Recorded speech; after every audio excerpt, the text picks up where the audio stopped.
الدعاء الخفي الصريح السلام علیکم ورحمۃ اللہ وبرکاتہ۔ ریڈیو HRDF میں خوش آمدید۔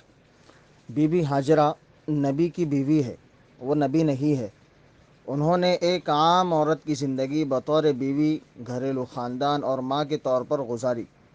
مختصر یہ ہے کہ درد، دکھ اور غم کی زندگی۔ مادی معیارات سے دیکھا جائے تو بی بی ہاجرہ کو 3 خامیاں تھیں۔ سب سے پہلے وہ غلام تھی۔ غلام ہمیشہ نظر انداز اور کار فرما ہوتے ہیں۔ آقا کے حکم پر عمل کرنا ہے۔ بی بی ہاجرہ ان غلاموں کا نمائندہ تھی جو ایذا رسانی اور جبر کا شکار تھے۔ دوسری، بی بی ہاجرہ کا تعلق سیاہ فام نسل سے ہے۔ سیاہ فام ہمیشہ سفید فاموں کے ظلم کا شکار ہوتے ہیں۔ آج بھی وہ سیاہ فام رنگت کی وجہ سے دنیا بھر میں سفید فام لوگوں کے استحصال کا شکار ہے۔ بی بی ہاجرہ اس طبقے کی نمائندہ تھی جسے ہر کوئی نظر انداز کرتا تھا۔ تیسری، بی بی ہاجرہ ایک خاتون تھی۔ بی بی ہاجرہ خواتینوں کی نمائندہ تھی جو سماجی زندگی سے اندھیرے کمرے میں بھیج دی گئی تھی۔ ایسی خاتون، غلام، سیاہ فام عورت صدیوں بعد بھی یادوں کا رنگین چشمہ بنی ہوئی ہے۔ وہ تاریخ کے اوراق میں ایک دلچسپ باب کے طور پر درج ہے۔ حضرت ابراہیم علیہ السلام کی زوجہ کے مرتبے پر پہنچ کر ان کی طاقت اور قوت بن جاتی ہے۔ 2 پہاڑ جو صرف چٹان کے ٹیلے تھے، اس لونڈی کی وجہ سے مقدس مقامات اور الہی نشان بن گئے۔ بے شک صفا اور مروہ اللہ کی نشانیوں میں سے ہیں۔ اپنے پیاسے بچے کے لیے پانی کی تلاش میں ان پہاڑوں میں بھٹکتی ہوئی بی بی ہاجرہ کی یادیں ہزاروں سال گزرنے کے بعد بھی مومنین آج بھی یاد کرتے ہیں۔ ہر سال حج کرنے والے لاکھوں لوگ ان یادوں کو زندہ کرتے ہی رہتے ہیں۔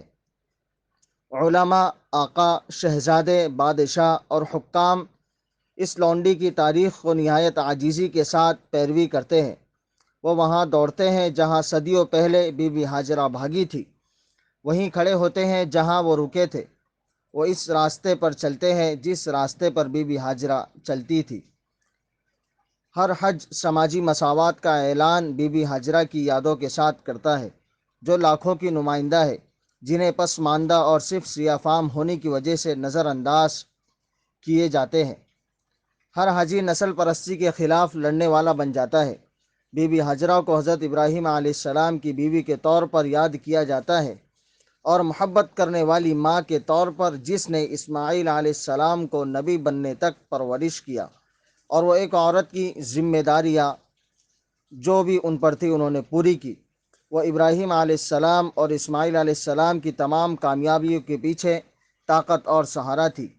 بی بی ہاجرہ محبت سے بھرپور بیوی تھی۔ وہ اپنے شوہر کی خواہشات کو اپنا شعار بناتی تھی اور ہر چیز میں کامیابی حاصل کرنے کی محرک تھی۔ بغیر کسی مخالفت اور ناراضگی کے انہوں نے اپنے آپ کو حضرت ابراہیم علیہ السلام کے منصب اور اللہ کے سپرد کردہ مشن کی تکمیل کے لیے وقف کر دیا۔ ہمیں اس تاریخ سے بہت کچھ سیکھنے کو ملتا ہے۔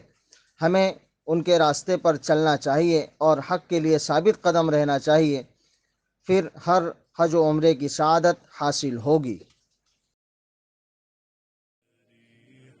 وبث الدعاء الخفي الصريح يسعك الفضاء